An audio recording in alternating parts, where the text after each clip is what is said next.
இதே மாதிரி நீங்களும் ட்ரை பண்ணி பாருங்கள். இது ரசம் சாப்பாடுக்கு, தயிர் சாதத்துக்கு எல்லாத்துக்குமே நல்லா மேட்ச் ஆகுங்க. அடிக்கடி கத்திரிக்காய் உடம்புக்கு சேர்த்துக்கோங்க, கொழுப்பு தன்மையை குறைக்குங்க இது.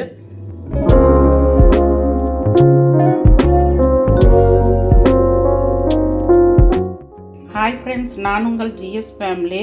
பார்த்திங்கன்னா இன்றைக்கி நான் கத்திரிக்காய் வறுவல் என்னோடய மெத்தடில் எப்படி செய்கிறதுன்றதை சொல்கிறேன். பாருங்கள், இந்த மாதிரி லேயராக கட் பண்ணிக்கோங்க சன்னமாக. அப்போ தான் சீக்கிரம் தண்ணி ஊற்றாமல் நாம் வேக வைக்கிறதுக்கு கொஞ்சம் ஈஸியாக வேகும். பார்த்திங்கன்னா நான் இதில் மோர் ஊற்றி வச்சுருக்குறேங்க, இல்லைன்னா அரிசி களைஞ்ச தண்ணியில் போட்டுக்கோங்க. அப்போ தான் இந்த கலர் மாறாமல் இருக்கும். இந்த கலர் கத்திரிக்காய் பார்த்திங்கன்னா கசப்பு அதிகமாக இருக்காதுங்க, நல்லாயிருக்கும். இந்த மாதிரி கொஞ்சம் சின்ன பீசஸாக எடுத்துக்கோங்க. ரொம்ப முத்தலாக இருக்கிறத இந்த பஜ்ஜி கடைவாங்க இல்லைங்க, அதுக்கு வச்சுக்கோங்க. இப்போ பார்த்திங்கன்னா வெங்காயமும் இதே மாதிரி நீளமாக லேயராக கட் பண்ணியிருக்கிறேன். தக்காளியும் அதே மாதிரி தான் கட் பண்ணியிருக்கிறேங்க. அப்புறம் கடுகு, உளுந்து, கடலைப்பருப்பு, சீரகம், அதுக்கு தாளிக்க மஞ்சத்தூள், நம்மளுடைய சாம்பார் பொடி தான் காமனாக எல்லாத்துக்கும் போடுவோம். யாருக்காவது வேணும்னாலும் ஆர்டர் கொடுங்க, நாங்கள் செஞ்சு கொடுக்குறோம். அதே மாதிரி பெருங்காயத்தூள், சால்ட்டு தான் போட போகிறோம். தண்ணி ஊற்றி நம்ம சமைக்க போகிறதில்ல. சால்ட் போட்டால் தான் டக்குன்னு காயோடு போய் கரைஞ்சி செட் ஆகுங்க. நான் எப்போவுமே அடுத்து நல்லெண்ணெயில் தான் செய்வேன். இப்போ இந்த கத்திரிக்காயை எப்படி கட் பண்ணுறது என்னன்றது நான் சொல்கிறேன். எப்போவுமே அரிஞ்சால் புதுசாக செய்கிறவங்க தெரியாதவங்களுக்கு சொல்கிறேன். ஒன்று அரிசி களைஞ்ச தண்ணி, இல்லைன்னா உங்களுக்கு இந்த மாதிரி மோரில் போட்டுக்கோங்க. இந்த கலர் நல்லாவே இந்த கரை இருக்கிறத எடுத்துகிட்டு வரும். நீங்கள் அலசி பார்க்கும்போது தெரியும். தண்ணியில் போட்டு வச்சுருங்க. இப்படி கட் பண்ணும்போது நம்மளுக்கு சொத்தை இருந்தாலும் தெரிஞ்சிடும். விதை அதிகமாக இருந்தாலும் அந்த காயை அவாய்ட் பண்ணிடலாம். வாங்க இப்போ எப்படி செய்கிறதுன்றதை சொல்கிறேன் நான். இப்போ பாருங்கள், இந்த பாவாடை பகுதின்றதை நல்லா இப்படி கட் பண்ணிக்கோங்க.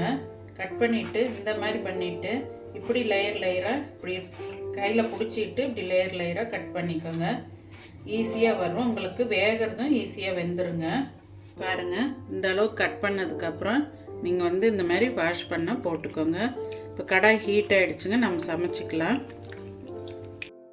கடாய் ஹீட் ஆகிடுச்சு, நாம் நல்லெண்ணெய் விட்டுக்கலாம். கொஞ்சம் இப்போ நீங்கள் சாதாரணமாக விடுறதா இருந்தால் 1 ஸ்பூன் 1.5 ஸ்பூன் விடுங்க. இதுக்கு ஒரு 2.5 ஸ்பூன் அளவுக்கு விட்டுக்கோங்க. அப்போ தான் ஆயிலே அது ஃப்ரை பண்ணிக்கலாம். வாஷ் பண்ணிவிட்டு தண்ணியை கொஞ்சம் நல்லா பிழிஞ்சிட்டு போட்டுக்கோங்க. அப்போ தான் உங்களுக்கு இந்த தண்ணி இல்லாமல் இந்த ஆயிலே குக் பண்ணுற மாதிரி இருக்கும். தேங்காய் போடுறதுனால ஃபைனலாக துருவி நீங்கள் டிஷ்ஷு இறக்கிறதுக்கு முன்னாடி போட்டுக்கலாம். நான் தேங்காய் போட மாட்டேங்க. இந்த சாம்பார் பொடியும் வெங்காயம், தக்காளி அதெல்லாம் எடுத்து சாப்பிடும்போது சாம்பார் பொடியோடு வேகும்போது நல்லா டேஸ்ட்டாக இருக்குங்க. அதுக்கு ரசம் வச்சாலே போதுங்க, தயிர் சாப்பாடுக்கும் சூப்பராக இருக்குங்க இது.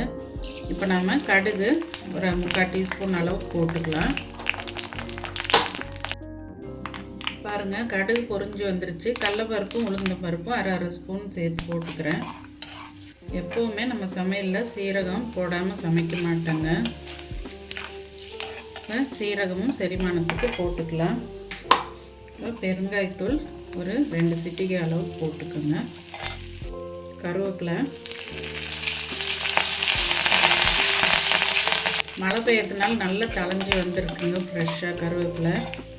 அடுத்து பார்த்திங்கன்னா நம்ம வெங்காயத்தை போட்டுக்கலாம். இப்படி கட் பண்ணிவிட்டு நீங்கள் இப்படி பண்ணி போடும்போது நல்லா தனித்தனியாக லேயராக பிரிஞ்சு வருங்க. இப்போ இதுலேயே தக்காளியும் போட்டு நம்ம வதக்கிடலாம். ஏன்னா நம்ம தண்ணி ஊற்றாதனால எல்லாமே ஒரே டைமில் வதங்கினா ஈவனாக வதங்கி வந்துடுங்க. இப்போ இதுக்கு தேவையான சால்ட் போட்டுக்கலாம். கொஞ்சமாக தாங்க போட்டிருக்கேன் வதங்கிறதுக்கு. இப்போ நம்ம கத்திரிக்காயை வாஷ் பண்ணி நம்ம அதையும் தண்ணி வடித்து இதோடையே போட்டுடலாங்க. இது தனியாக வதங்கிட்டு இருக்கணும்னு அவசியம் இல்லை. இதில் பார்த்திங்கன்னா லாஸ்ட்டாக பூண்டு தோலோடு இடித்து இறக்கிறதுக்கு ஒரு 5 நிமிஷம் முன்னாடி போட்டிங்கன்னா நல்ல மணமாக இருக்குங்க. அது ஒரு டேஸ்ட் வித்தியாசமாக இருக்கும். நீங்கள் செஞ்சு பாருங்கள். பீன்ஸ், கேரட்டு இந்த மாதிரி கத்திரிக்காய்க்கெல்லாம் பூண்டு ஃபைனலாக இறக்கிறதுக்கு ஒரு 5 நிமிஷம் முன்னாடி நீங்கள் போட்டுட்டு வறுத்துட்டு நீங்கள் இறக்குனீங்கன்னா அவ்வளோ ஒரு மணமாக இருக்குங்க. பூண்டு பெரிய இருக்கிறவங்க போட்டுக்கோங்க. இப்போ நாம் கத்திரிக்காயை வாஷ் பண்ணிக்கலாங்க. பாருங்கள், இந்த கத்திரிக்காய் கழுவுன தண்ணி எப்படி பாருங்கள், ப்ரௌன் கலரில் அந்த கரை இதெல்லாம் வந்துருச்சு. வாழைத்தண்டும் இதே மெத்தடில் தான் போட்டுக்கணும்.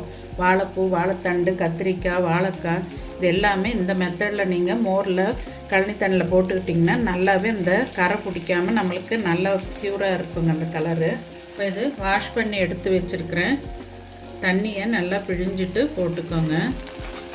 இது மற்றது மாதிரி ஜல்லடில் போட்டு நம்ம வடிச்சிட்டு இருந்தோன்னா மறுபடியும் கலர் மாறிடுங்க. அதனால் முடிஞ்ச வரைக்கும் கையிலேயே நீங்கள் பிழிஞ்சிட்டு போட்டுக்கோங்க. நிறைய பேர் இதோட முருங்கைக்காய் கத்திரிக்காய் எல்லாம் போடுவாங்க, இந்த உருளைக்கிழங்குலாம். அதுவும் டேஸ்ட்டு நல்லா இருக்குங்க. முருங்கைக்காய் உருளைக்கிழங்கு இதே மாதிரி நீள ஷேப்பில் உருளைக்கிழங்குலாம் கட் பண்ணி போடும்போது அதுவும் இந்த டேஸ்ட் நல்லாயிருக்கும். அதுக்கான தண்ணி ஊற்றி வேக வைக்கணும். முருங்கைக்காய் உருளைக்கிழங்குலாம் தண்ணி ஊற்றினா தான் வேகும். கத்திரிக்காய் இந்த சதப்பகுதி மட்டும் உள்ளதுனால டக்குன்னு நம்மளுக்கு வெந்து வந்துடுங்க. இப்போ இது கொஞ்சம் வதங்கினதுக்கப்புறம் நாம் மஞ்சத்தூள், உப்பு இதெல்லாம் போட்டுக்கலாம். சாம்பார் பொடி கொஞ்சம் லேட்டாக போட்டுக்கலாங்க.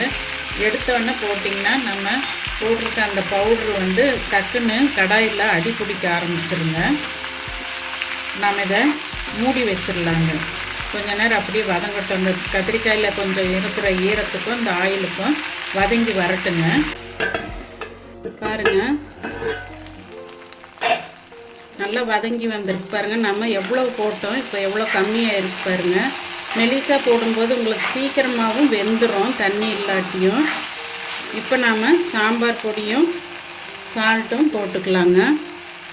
எப்போவுமே இந்த மாதிரி காய்கள் செய்யும்போது நல்லா சுருங்கி வந்ததுக்கப்புறம் சால்ட்டு போட்டுக்கோங்க.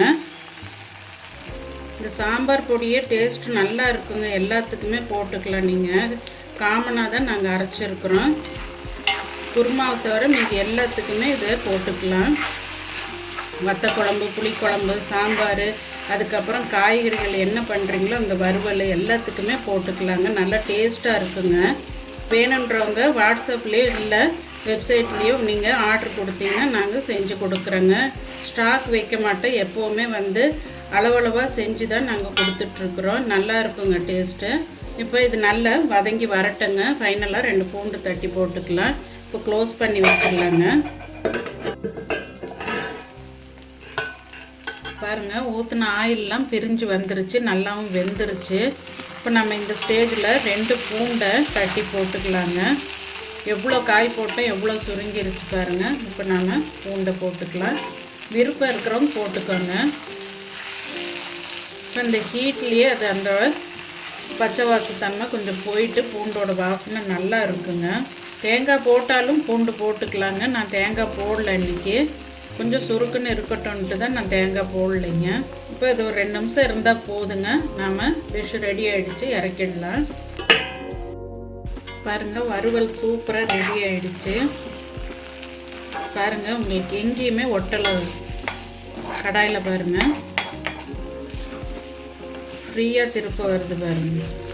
அதுக்கு தான் அலுமினிய கடாய் பதில் இந்த மாதிரி கடாய் வச்சு செஞ்சிட்டிங்கன்னா டிஷ்ஷு நல்லா வருங்க. அடி பிடிக்காமல் நீங்கள் தைரியமாக மற்ற சமையல் வேலைகளை பார்க்கலாம். இல்லைன்னா அடி பிடிச்சிருமோன்னு கலரிகிட்டே இருக்கணும். இதுலேயே கடலை, நிலக்கடலை இதெல்லாம் பொடிச்சு போடுவாங்க. அது ஒரு மெத்தடுங்க. இது இந்த மெத்தடில் செஞ்சு பாருங்கள், சூப்பராக இருக்குங்க. பாருங்கள், சூப்பராக கத்திரிக்காய் வறுவல் தண்ணியே ஊற்றாமல் நல்லா ஒரு கிரேவி மாதிரி வந்திருக்கு பாருங்கள், ஜூஸியாக. இதே மாதிரி நீங்களும் ட்ரை பண்ணி பாருங்கள். இது ரசம் சாப்பாடுக்கு, தயிர் சாதத்துக்கு எல்லாத்துக்குமே நல்லா மேட்ச் ஆகுங்க. அடிக்கடி கத்திரிக்காய் உடம்புக்கு சேர்த்துக்கோங்க. கொழுப்புத்தன்மையை குறைக்குங்க. இது இந்த மாதிரி மெத்தடில் நீங்கள் நைஸாக அரிஞ்சு போட்டு செஞ்சு பாருங்கள். ரொம்ப டேஸ்ட்டாகவும் நல்லாவும் இருக்குங்க.